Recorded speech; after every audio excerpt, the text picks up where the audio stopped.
안녕하세요. 인공지능 알고리즘 시간이 돌아왔습니다. 네, 오늘은 추리라고 하는 거에 대해서 정리하고 그리고 끝내도록 하겠습니다. 그리고 나면 이제 이 지난 학기에 했던 그 자료 구조의 그래프조 아주 간단하게 하고 넘어갔는데 그걸 이제 본격적으로 하도록 하겠습니다. 자, 오늘 좀 빨리 해서 추리에 대해서 보죠.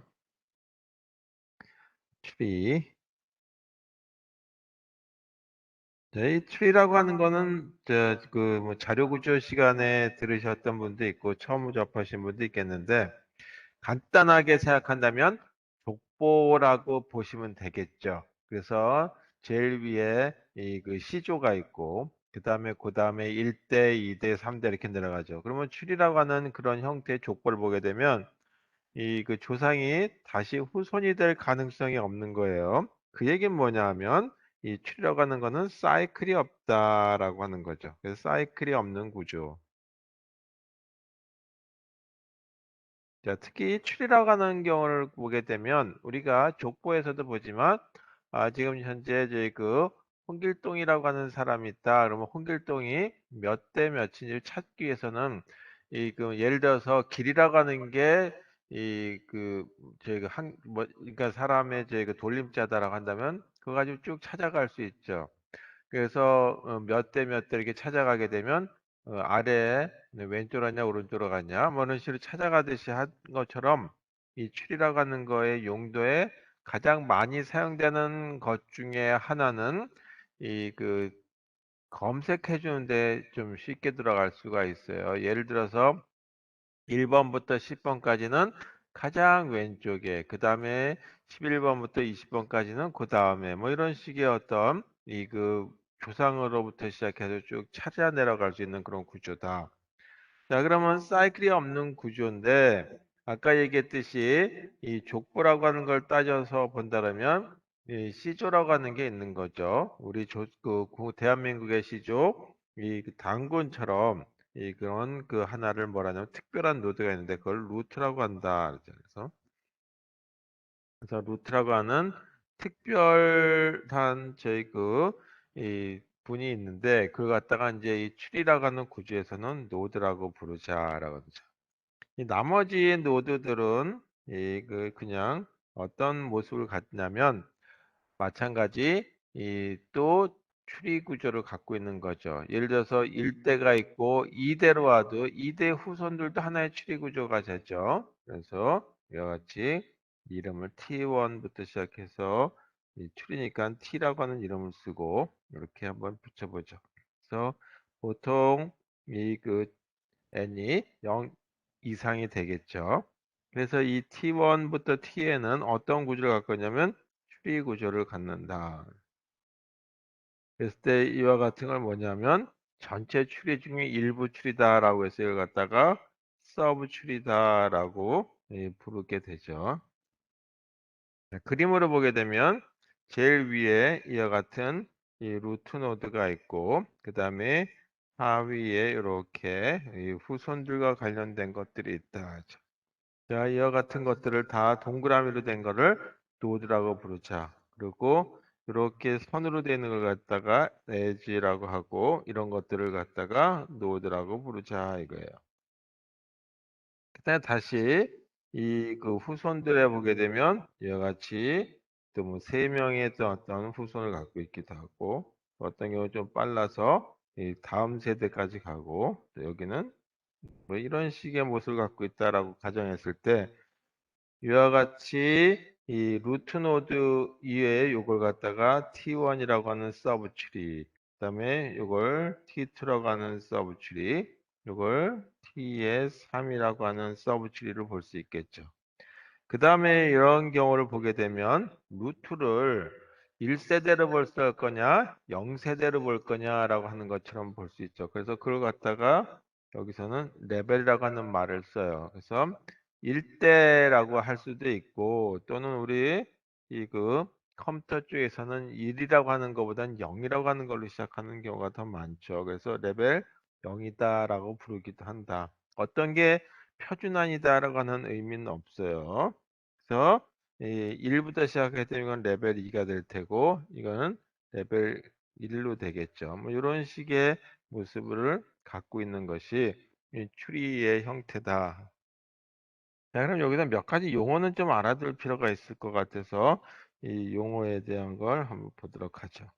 자, 이 중에 이 깊이라고 하는 말을 써요. 그걸 갖다가 depth라고 얘기하고, 요거는 이 예를 들어서 조상이 이 시작해가지고 이 어떤 경우는 좀 빨리빨리 저희 그 후손들을 낳아서 이 그 세대가 아니라 저희 그 대가 좀 이렇게 이 그 빠른 경우가 있죠. 그런 것처럼 전체 추리에서 이 그 깊이가 다시 말해서 아까 레벨인데 레벨이 가장 큰 거. 그래서 추리의 최대 레벨을 이 depth라고 부른다. 그러니까 어떤 경우는 3까지 간 경우도 있고 2까지 간 경우도 있고 그 서브 추리들을 다 보게 되면 레벨이 가장 제일 그 큰 거, 그걸 갖다가 하나의 이 추리의 깊이라고 부른다.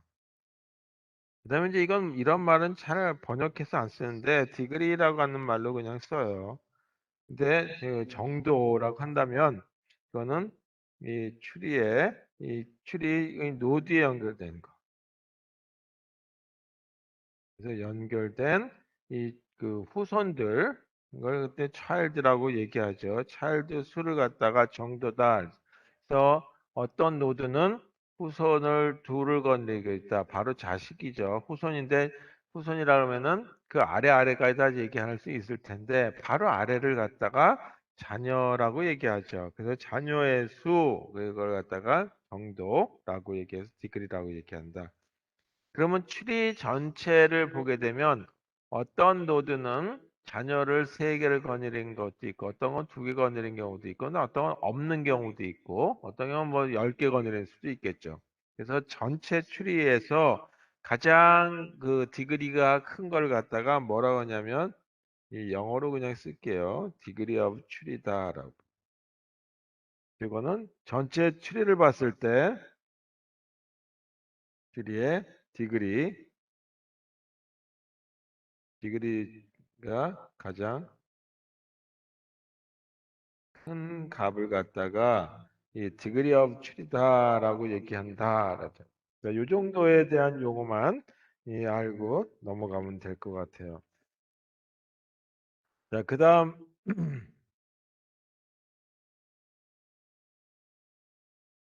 네, 그다음 거로서 우리 그 추리에서 자녀들을 여럿을 갖고 있다라고 한다면 굉장히 이제 그 자료 구조를 만들기가 복잡해져요. 그리고 프로그램 작성하기도 어려워지기 때문에 보통 이제 이 그 추리를 그림상으로 땐그 문제가 없지만 컴퓨터에서의 그 자료를 표현하기가 좀 저희 그 난해해서 가장 많이 사용되는 건 뭐냐면 자녀의 수가 최대 2명까지 있다. 이것도 지금 정확하게 이 그 전 세계 요게 통일되지 않았는데 이 자녀가 2개 아니면 없는 것만 가지고 얘기할 것인지 둘 이하를 얘기할 것인지인데 뭐 이거는 이 그 서로 정의하는 사람에 따라서 이 차이가 좀 있습니다. 근데 저는 그냥 2개 이하로 얘기하도록 할게요. 그래서 그걸 갖다가 이진 추리라고 부른다. 자, 영어로 바이너리 추리다라고 불러요.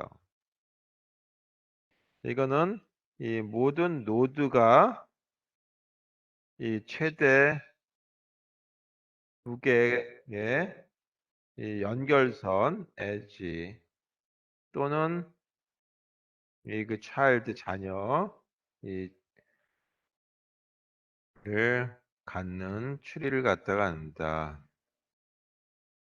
자, 우리 같은 경우도 보게 되면 이 컴퓨터에서 가장 많이 사용되는 게 또는 연산을 한다 해도 더하기를 한다라고 치면 뭐, 제 그 왼쪽과 오른쪽 연산자를 통해서 이 연산자의 왼쪽과 오른쪽 2개를 더하게 되죠. 그런 식의 거를 사용할 때도 이와 같이 추리 형태로 나타낼 수 있는데 그와 같이 이 그 차일드의 개수를 여러 개, 2개보다 더 많은 3개 이상으로 썼을 때 보다는 2개로 썼을 때가 훨씬 더 많이 사용된다 겠죠. 그리고 이 차일드 개수를 여러 개로 이렇게 표현했을 적에는 뭐 그게 꼭 불편한 건 아니지만 일반적으로 개수를 일정하게 해주고 뭐 데이터베이스와 같은 데서 검색하기 위해서 파일 검색하기 위한 경우에서는 뭐 n개로 이렇게 나눠지는 수도 없지 않아 있겠지만 대체적으로 2개 정도면은 이 그 활용도가 많아서 이 바이너리 트리 가지고 알고리즘이나 기타 등등 그 부분이 만들어집니다. 그러니까 이와 같이 루트가 있고 다시 그 하위에는 차일드가 있는데 최대 2개까지만 이 그 차일드를 갖는다 또는 에지를 갖는다. 이것도 최대 2개까지만이죠. 그러니까 최대 2개니까 1개일 수도 있고 없을 수도 있다. 근데 이게 완전히 통일된 것이 아니라 2개 아니면 없는 거로 결정하는 사람들도 있다 이거죠. 통일이 된 건 아니지만 이 대체적으로 2개 이하를 보는 것이 어떨까라고 저는 생각하는 거예요. 자, 여기를 레벨 0이라고 하는 걸로 시작해 보죠. 그러면 여기 이 노드의 개수는 레벨 0에는 몇 개가 있냐면 2의 0승계의 노드가 있죠. 그다음에 이게 레벨 1이다라고 한다면 2의 1승계, 다시 말해서 두 개의 노드가 있고 그다음에 이 레벨 2가 되면 2의 2승계의 노드가 있어 4개가 있죠. 따라서 깊이라고 하는 게 이 n인 경우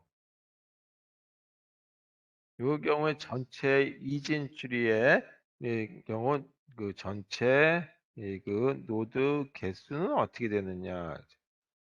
그러면 요거는 요렇게 산출하면 되겠죠. 0부터 시작해 가지고 depth가 n까지니까 요렇게 표시하면 되겠고 그리고 2의 0승, 2의 1승이니까 2의 i승이라고 표시하면 되겠죠.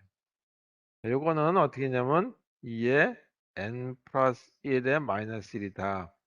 예를 들어서 하나 본다면 n이 이인 경우 지금 저희 그 바로 위에 있는 그림과 같은 경우가 n이 2인 경우죠. 전체 이 추리의 노드 개수는 7개가 되죠. 이런 경우 보게 되면 이 그 시그마 i는 0부터 시작해가지고 2까지 그리고 2의 i승 따라서 2의 0승 더하기 2의 1승 더하기 2의 2승 하니까 전체 그 7개가 나온다. 이거는 2에 이 3승 빼기 1 이렇게 표시가 되는 거죠.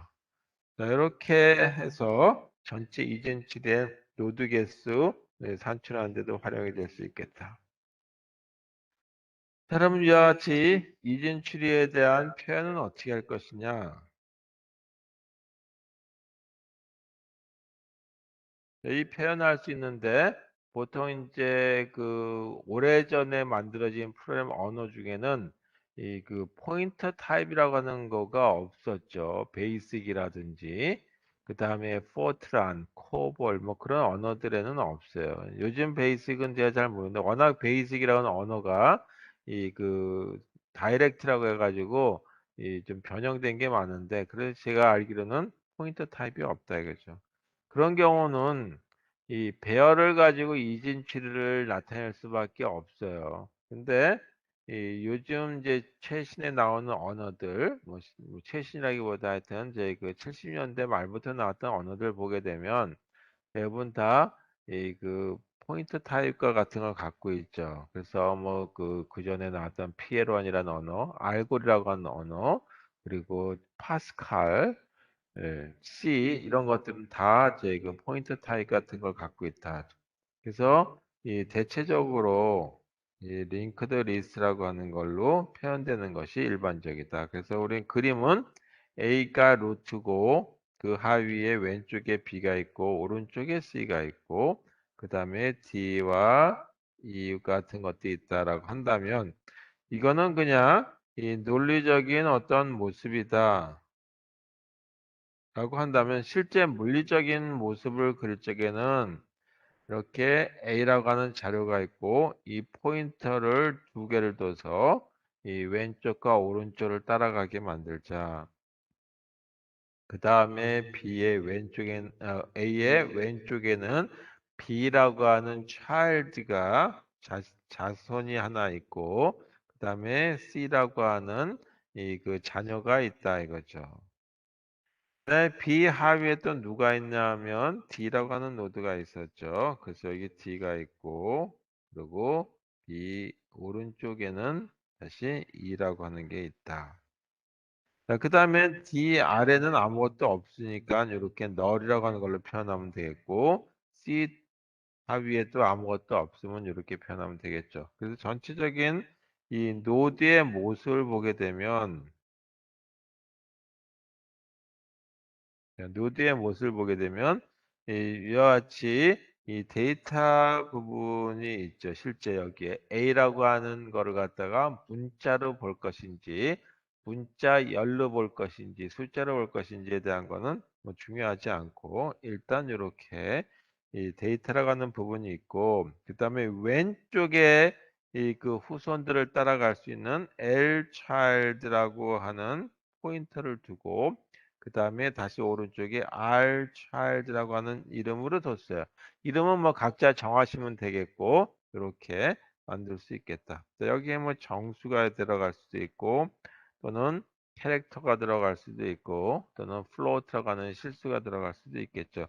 이거 하나의 예예요. 예를 들어서 노드의 모습은 이렇게 결정할 수 있겠다. 자, 그러면 이와 같은 노드들을 만들어 놓은 걸 가지고 추리를 이렇게 하나 구현해 봤다라고 한번 해보죠. 이제 이렇게 물리적인 형태, 실제 물리적 구조가 되는 거죠. 물론 정확한 구조는 이게 이 그 주격 장치에 어떻게 배치되느냐까지 고려해 봐야 되겠지만 물리적이던 얘기는 하여튼 좀 더 구체적으로 표현했을 때다 이거죠. 이렇게 됐을 적에는 A 다음에 B, B 다음에 C 뭐 이런 식으로 방문을 해서 자료들을 찾아 들어가야 될 경우들이 있어요. 그래서 자료를 찾는 거 그런 노드들이 이 루트부터 시작하든 어디부터 시작하는 간에 각각의 이제 이 하나하나 노드들을 방문하는 순서를 결정해 주는 거. 그걸 갖다가 운행이다라고 얘기해요. 그래서 이 그 이진 추리에 이 운행에 대한 거를 다시 한번 이 복습해 보도록 하죠. 운행을 traversal이잖아요. 여행이라고 하는 단어. 자, 여기에 세 가지가 있는데 인오더라고 하는 방식과 그 다음에 프리오더라고 하는 방식, 그 다음에 포스트오더라고 하는 방식이 있어요. 이걸 마구 섞어 쓰게 되면 혼동스럽기 때문에 인오더는 인오더로 계속하고 포스트오더는 포스트오더로 가고 프리오더는 프리오더 방식으로 간다. 자, 예를 들어서 여기가 A가 있고 B가 있고 C가 있는 이런 논리적 구조에 이 그 추리가 있다라고 한다면 이거 예를 들어서 여기에 인오더 방식은 먼저 이 B 방하고 그 다음에 A하고 C 하는 거예요. 그래서 B를 방문하고 나서 A를 방문하고 C를 방문하는 이런 순서를 갖다가 인오더다. 예를 들어서 얘가 더하기라고 여기 3이 있고 4가 있다라고 가정한다면 3 더하기 4 이게 바로 인오더 방식이다.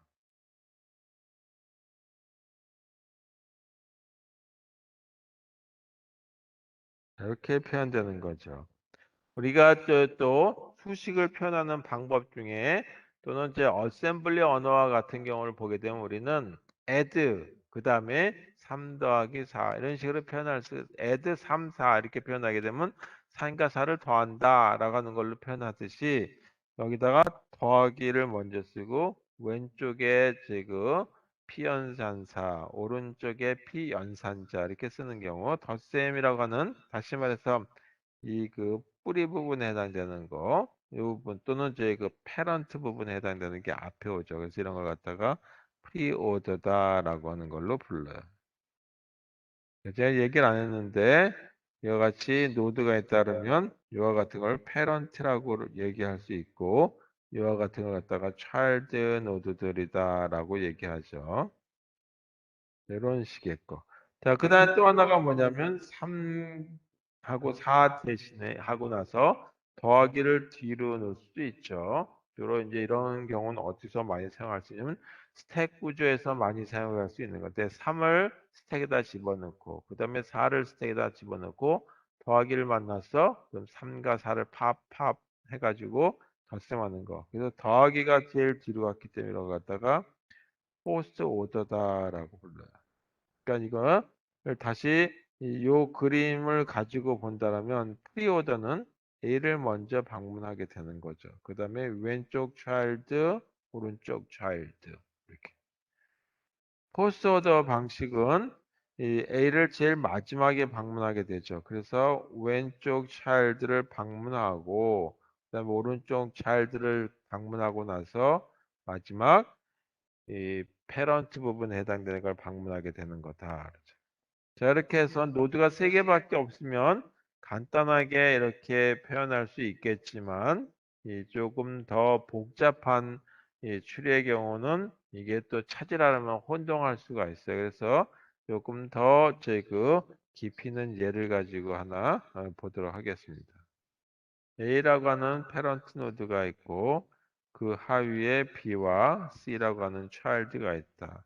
그다음에 B는 D와 E라고 하는 child를 갖고 있고, 이건 F하고 G라고 하는 노드를 갖고 있다. 자, 이가 어떻게 되면 이 그 A라고 하는 거에 왼쪽 이런 서브 추리가 있죠. 부분 추리.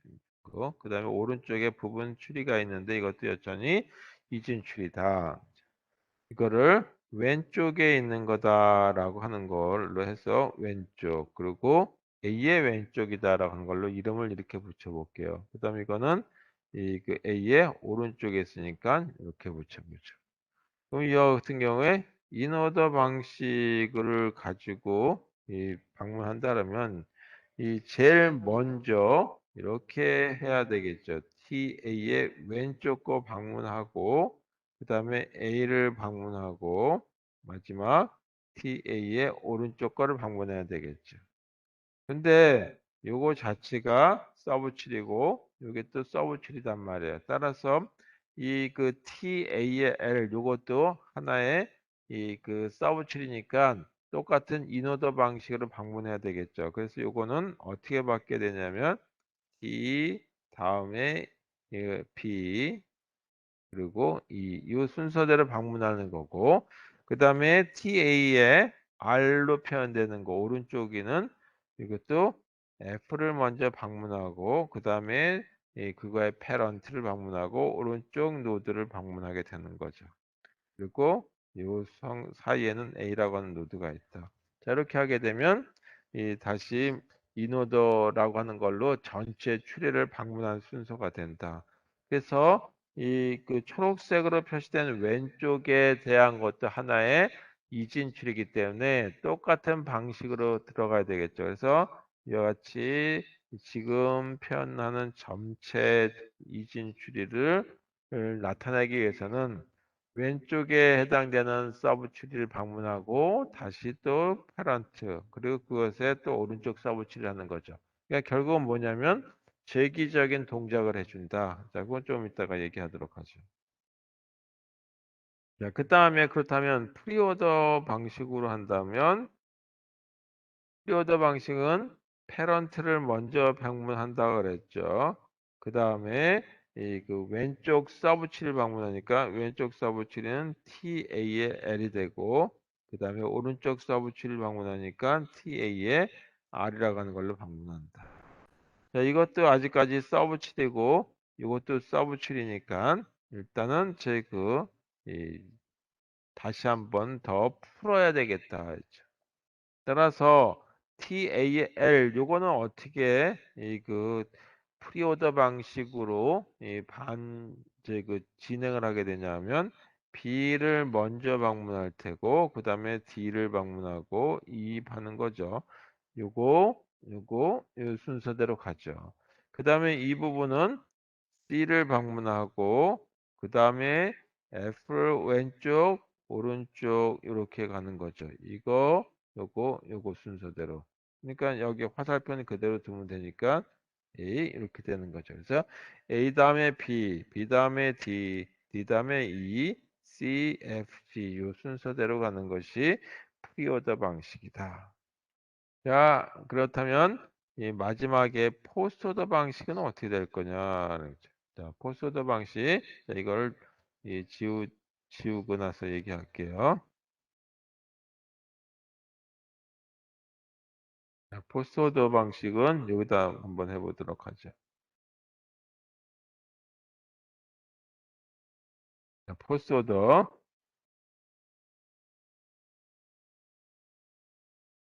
자, 포스트오더 방식은 왼쪽 서브치를 먼저 방문하게 되는 거죠. 그 다음에 오른쪽 서브치를 방문하고 마지막 그 서브치리들의 패런트 부분을 방문하게 된다.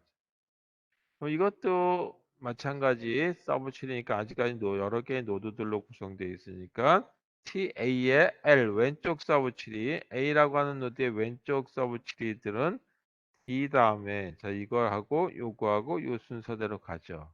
따라서 D 다음에 E 그 다음에는 B 순서대로 가겠다. 자, 오른쪽 서브치리 A의 오른쪽 서브치리들은 이 F를 먼저 방문하죠. 그 다음에 G를 방문하게 되고 그 다음에는 C를 방문하게 된다. 따라서 여기 화살표 그대로 이 순서대로 써주게 되면 D 다음에 E 그 다음에 B F, G, C, A 요 순서대로 방문하게 되는 거다. 자, 이 순서대로 방문하게 되는 건 우리 손으로 하게 되면 이렇게 되는데 실제 프로그램으로 작성한다. 알고리즘 쓴다라고 하면 어떻게 될 것이냐인데 알고리즘도 다시 말해서 전체 추리에 그 다음에 왼쪽이냐 오른쪽에 해당되는 것도 똑같은 방식이죠. 인오더는 인오더대로, 프리오더는 프리오더대로, 포스오더는 포스오더대로 간단 말이에요. 그래서 그같이 이 운행 알고리즘은 재기 호출이다라고 하는 거죠. 운행을 하기 위해서 전체 노드들을 한 번씩 뭐 이제 그 다 한 번 뭐 이상이 될 수도 있겠지만 이런 이 알고리즘은 어떤 구조냐인데 이거는 이 재기 호출 방식이다. 재기 호출 방식인데 재기 호출이 되는 언어들이 있는가 하면 재기 호출이 안 되는 경우 언어들도 있어요. 아까 얘기한 대로 베이직, 파스칼, 파스칼이었네. 베이직, 포트랑, 코볼 이런 것들은 안 된단 말이에요. 그럼 어떻게 하냐면 이 재기 호출 방식이 안 되면 그걸 갖다 비재기 호출 방식으로 프로그램 변형하시면 되겠죠. 그래서 그거에 대한 것까지 해야 되겠지만 뭐 그런 것까지 이제 그 여기서 다루기엔 시간도 많지 않고 또 그것도 중요한 부분이긴 하지만 일단 요거는 생략하도록 하겠습니다. 그래서 보통 그 재기 호출한다는 얘기는 뭐냐면 되돌아올 위치를 저장해 줘야 되죠. 그러기 위해서는 스택이라고 하는 걸 이용합니다. 그래서 우리가 비재기 호출 방식할 때에는 스택을 꼭 이용해야 돼요. 외부 상해로. 그리고 재기 호출 방식을 쓰면 스택을 쓰긴 쓰는데 어떻게 쓰는지를 구체적으로 명시해 줄 필요가 없고 비재기 할 때는 명시해 줘야 된다. 우린 재기 호출 방식으로 할 거니까 그냥 이 간단한 형태의 알고리즘만 작성해 주면 되겠다. 네, 알고리즘의 이름을 인오더라고 하고 그 다음에 이와 같은 노드들이 있다라고 가정해 보죠. 자, 이 부분에 있는 거를 정수로 들어갔다라고 가정하고 여기에 데이터라고 하는 이름으로 들어갔다. 자, 여긴 포인터들이 있고 이쪽 포인터를 L child라고 하는 이름으로 쓸게요. 그다음에 이걸 R child라고 하는 이름을 가지고 이 노드에 이 그 구조를 얘기해 보자. 그리고 이 노드에 해당되는 거를 이름을 노드라고 하는 소문자 NODE라고 하는 걸로 쓰도록 하겠습니다. 자, 그렇다면 C 언어에서는 이런 노드 구조를 작성하기 위해서는 structure라고 하는 걸 쓰죠. structure. 그리고 요 structure의 이름은 노드다라고 하는 NOD라고 하겠다. 그리고 그때 이 매개 변수를 ptr이라고 하는데 이런 구조는 ptr이 가리키는 걸로 쓰죠. 따라서 포인터를 쓰게 된다. 그러면 이 계속 가다가 이 그 포인터가 더 이상 진행할 수 없는 경우 그런 걸 널이라고 얘기하는 거죠. 그래서 널이 아니면 또 하위의 그 차일드들에 해당되는 것, 서브 트리들을 가지고 또 이너더 방식으로 방문해 주는 거죠. 근데 그기 때는 이 부분이 꼭 있어야 되겠다. 널이냐 아니냐를 먼저 물어봐야 되겠죠. 널이 아니다라고 한다면 뭘 해야 되냐면 방문을 해주면 되는 거죠. 왼쪽 차일드에 먼저 해주니까 왼쪽 차일드에 해당되는 걸 방문해 주는데 현재 노드를 가리키는 게 PTR이라고 하는 건데 그렇다면 요거의 왼쪽 차일드는 이와 같이 L 차일드를 따라가면 되겠죠. 그래서 L 차일드가 가리키는 포인트를 하나 왼쪽 선을 에지를 연결해서 이동하고 거기서부터 시작해서 다시 인오더 방식으로 가지고 이와 같이 재기 호출 방식의 알고리즘이 들어가면 되겠다. 따라서 이너더 두 개 또 나왔어요. 만약에 왼쪽 가다가 더 이상 갈 게 없으면 뭐 하면 되냐면 패런트를 방문하게 되는 거죠. 그 패런트 부분이 뭐냐면 현재 포인트에 해당되는 거다. 그래서 패런트에 해당되는 거는 그냥 인쇄해 주는 정도로만 그쳐보자. 그리고 여기에 뭐라고 썼었냐면 정수 형태로 정했다라고 했으니까 %D라고 쓰면 되겠죠. 그리고 여기다가 이 데이터를 인쇄하면 되겠죠. 현재 포인트가 가리키는 거에 데이터를 인쇄해 주면 되겠다. 자, 그 다음에 오른쪽 차일드를 또 진행하겠죠. 그래서 오른쪽 차일드에 되는 거는 이거 마찬가지 오른쪽 포인터들을 따라가는 거니까 오른쪽 차일 포인터는 R 차일드라고 되어 있었다. 이렇게 되는 걸로 끝나는 게 이 알고리즘의 그 간단한 형태가 되죠. 그래서 재기 호출 방식을 가지고 썼을 적에는 이 그 내용이 if문을 포함해서 이 가로 빼고 닫는 가로 빼고 한다면 4줄 정도면 알고리즘이 끝난다. 인오더는 이 프린트문이 이 가운데 들어가 있어요. 그럼 프리오더는 그 프린트문이 어디에 들어가 있으면 되냐면 요 위쪽에 들어가면 될 테고 그 다음에 이 그 포스트 오더는 프린트문이 이 아래로 내려가면 되겠죠. 그래서 이와 같은 경우에 대해서 보도록 하죠. 그다음 두 번째 프리오더 방식을 가지고 한번 본다면 아까 얘기한 대로 이 차일드 A, B, C가 있다면 프리오더 방식은 A 다음에 B, B 다음에 C인데 만약에 이게 서브 추리였다라 한다면 이와 같이 이 그 서브 추리들에 대한 걸 가지고 보면 되겠죠. 그래서 B를 중심으로 한 B를 루트로 한 B를 시작으로 한 이제 그 서브 추리, C를 그 가장 위에 있는 그 루트라고 해도 되겠죠. 그 서브 추리의 루트에 시작해서 또 마찬가지 프리오더 방식을 한다. 자, 그러면 알고리즘은 프리오더라고 하는 이름으로 써보도록 할게요. 그리고 시작 포인트를 이렇게 정하게 되죠. 그래서 시작 포인트를 노드 형태라고 하고 포인트는 이렇게 이 앞에다가 포인트 형태로 해서 이 별 표시를 달아주죠. 조금 전에 했던 것처럼 포인트가 널이 아니래야지만 이거 계속 진행하게 되는 거니까 널이냐 아니냐를 물어보고 널이 아니다라고 한다면 제일 먼저 이 페런트 부분에 해당되는 걸 인쇄를 해주죠. 따라서 여기도 프린트문을 이렇게 써주면 되겠다. 그리고 아까도 얘기했지만 노드는 이 가운데 부분을 숫자 값으로 쓰다라고 한다면 D라고 하면 될 테고 %D C 언어에서 포인트가 가리키는 거에 데이터 부분을 인쇄해 주면 될 테고 그 다음에는 이 위와 같이 왼쪽 서브 추리에 해당되는 거니까 왼쪽 서브 추리도 어떤 방식으로 방문할 거냐 하면 프리오더 방식으로 방문하겠죠. 따라서 프리오더 방식으로 방문해 주자. 는 현재 포인트에 어디를 따라가냐 하면 L child를 따라가면 되겠다. 그리고 다시 C를 중심으로 한 서브 트리를 방문하는데 그것도 프리오더 방식으로 방문해 주게 되죠. 현재 포인트에 이 오른쪽을 따라가면 되겠다. 아주 간단하게 이렇게 해서 이것도 역시 네 줄로서 이 그 알고리즘이 프리오더라는 그 알고리즘이 끝나게 되는 거죠. 세 번째 포스트 오더 방식으로.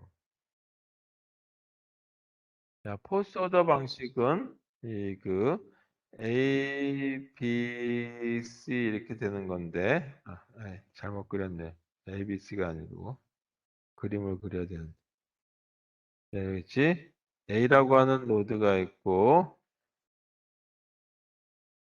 그 다음에 B, C가 있다. 이제 이게 다 하나의 서브 트리다라고 한다면 포스어더는 B라고 하는 서브 트리를 B를 시작으로 한 서브 트리, 그다음에 C가 루트가 되는 서브 트리, 그다음에 A 이런 식의 동작하신다라고 했어요. 따라서 요 현재 요게 PT라고 하는 이 시작 포인트인데 그거를 인쇄해 주는 부분이 제일 끝 부분에 가죠. 따라서 이 알고리즘은 이렇게 써주면 되겠다. 포스터드라고 하고 현재 포인트가 여기서부터 시작했어. 그리고 혼자 단독으로 있으면 더 이상 왼쪽 오른쪽 방문할 필요도 없죠. 따라서 이 현재 포인트가 이 그 차일드를 갖고 있는지에 대한 검사 부분이다. 자, 이와 같이 B를 시작으로 하는 서브 트리에 대한 것도 포스오더 방식으로 방문을 해야 돼요. 그래서 현재 포인트에 어디를 따라가냐면 왼쪽을 따라가게 되는 거죠. 이렇게. 그래서 왼쪽이니까 L child를 따라갔을 때. 그러고 나서 거기서 이 시작되는 노드를 가지고 이 포스트오더 방식으로 방문해 준다. 다시 오른쪽을 따라간 그 C를 시작으로 하는 서브 트리에서도 마찬가지 포스트 오더 방식으로 그 방문해 주게 되죠. 그래서 이건 R child 이렇게 죠. 마지막에 이와 같이 현재 포인트 값을 인쇄해 주면 되죠. 그게 패런트 부분이죠. 그래서 여기가 포인트 이걸 그 노드의 이름이 정수값으로 표현됐다면 현재 가리키는 거에 데이터 부분을 인쇄해 주면 되겠다. 이렇게 해서 포스 방식에 대한 것까지 했습니다. 자, 조금 더 그 진도를 나간다면 이 순환 알고리즘, 대개 호출 알고리즘이 아니라 이 그 비순환 알고리즘을 가지고 작성한다면 이제 이거 말로만 쓸게요. 이거 꼭 하셔야 되는 거죠. 그러니까 비순환 또는 그 비재기 호출.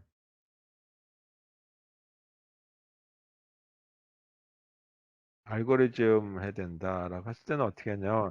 자, 이때는 이 그 외부상에서 스택에 대한 거를 갖다가 명시해주고 이 여기에 스택을 사용하죠. 명시하고 이 스택 사용을 해주는 부분이 꼭 들어야 되죠.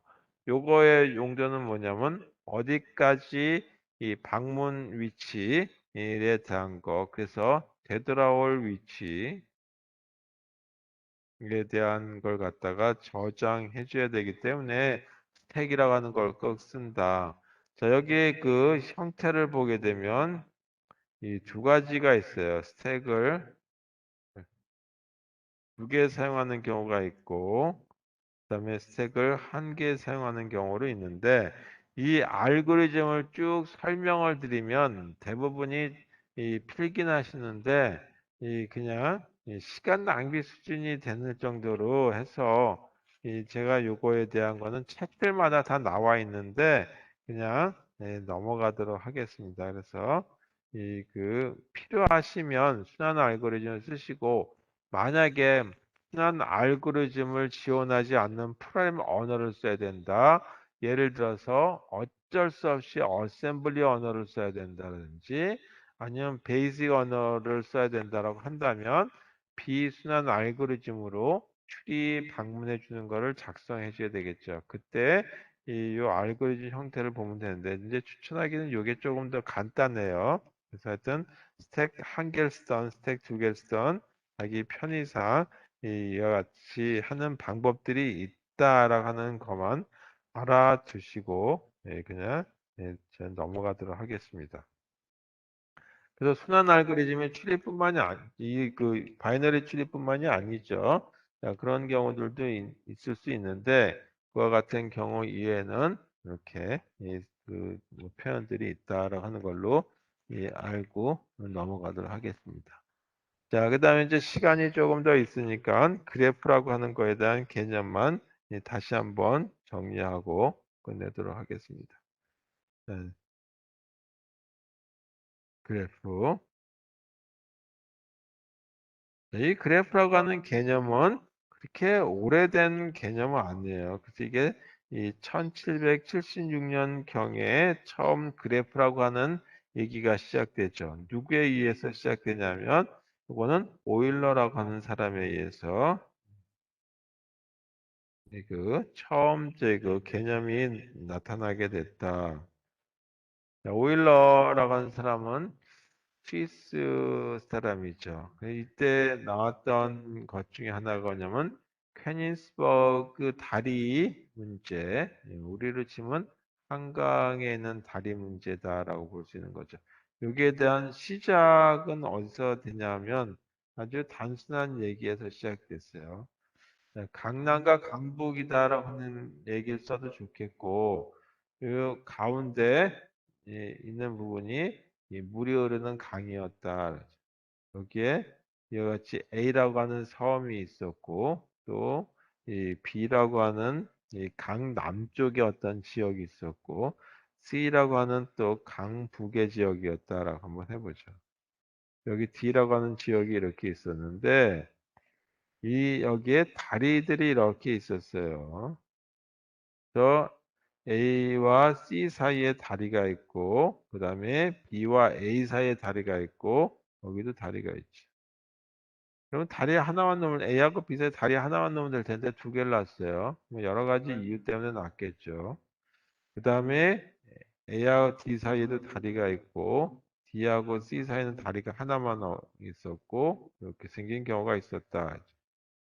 자, 이렇게 생긴 곳이 있었는데 이게 프러시아라고 하는 지역이죠. 독일이 그 하나의 국가로 통일된 것이 유럽에서 제일 늦게 통일이 됐죠. 당시에 그 독일 중에서 가장 강성한 힘을 갖고 있는 곳이 프러시아였어요. 그래서 그쪽 지역이었다고 해요. 지금은 러시아 땅이 됐다고 하는데 이쪽을 갖다가 그 케닌스버그다라고 해서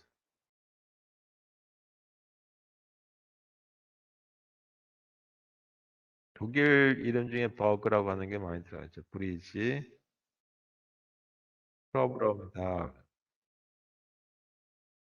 그냥 이건 그냥 심심풀이 삼아 얘기한다면 여기서 아침마다 사람들이 산책을 하면서 그 동네 사람들이 보니까 어떻게 하면 한 번만 다리를 건너서 제자리로 돌아올 수 있겠는지를 사람들마다 이제 시도를 해봤어요. 그랬는데 아무리 해도 이제 찾을 방법이 없어서 어떻게 하면 되겠느냐, 자기들끼리 머리를 굴린 것이 아니라 오일러라고 하는 당대의 아주 훌륭한 수학자를 찾아가서 방법이 없겠습니까? 라고 물어본 거죠. 그랬더니, 오일러가 이거 참 재밌겠다 생각했는지 뭐였는지 모르겠지만, 그거를 이런 모델로 바꿨어요. 어떤 모델이냐면, 이렇게 이 세 개, 네 개, 육지에 해당되는 걸 갖다가 점 또는 이 하나의 정점이라고 하는 걸로 표현했다. 이죠. 이걸 점이다라고 하는 거예요. A라고 하는 지역,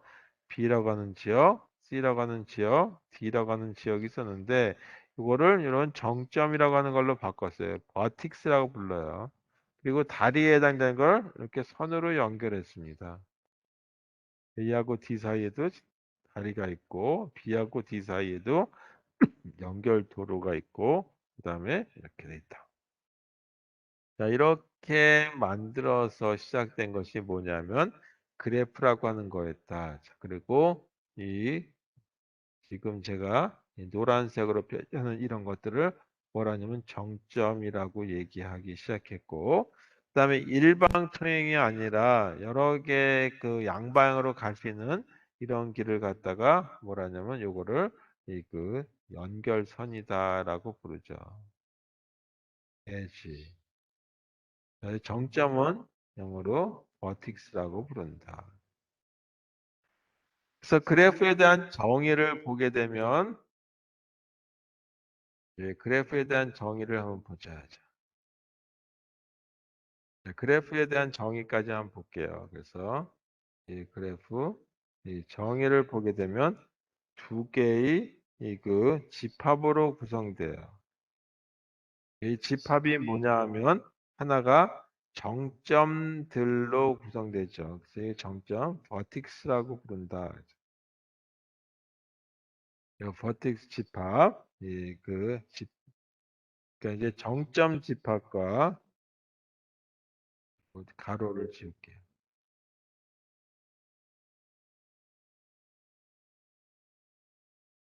네. 정점 집합과 그다음에 연결선 집합, 또는 이제 연결선을 영어로 엣지라고 부르기도 하고 또는 방향이 있을 때는 아크라고 불러요. 네, 연결선 집합으로 구성된다. 그래서 보통 우리가 그래프라고 하는 건 G로 영어의 그래프라고 하는 걸 따오니까 이 B라고 하는 이와 같이 이 정점들의 집합과 그다음에 E라고 하는 정점들의 집합을 나타내서 우리가 이 나타낼 때 B의 G 또는 영어로 읽으면 B of G 이렇게 하죠. 그리고 인데 연결선인데 그래프 G와 관련된 거다. 이렇게 표현된다. 이거는 집합이니까 set of vertices. 그다음 이건 set of edge. 이렇게 표현된다. 이렇게 이 그래프라고 하는 것들이 나타내지는 부분이 된다. 자, 이와 같은 그 그래프에서는 여러 개 이제 용어들이 있는데 요 용어들이 좀 여러 개 나오니까 이 그전에 이제 그 자료구조 시간에 했지만 1학기 때 이거 다시 한번 얘기하도록 하고 그다음에 그래프의 표현까지 했었어요. 그래서 그래프 표현까지 빨리 훑어보고 그다음에 이제 이 그래프들에 대해서 굉장히 활용도가 높기 때문에 이 그래프 안에서는 사이클이 있죠. 여기는 사이클이 존재한다.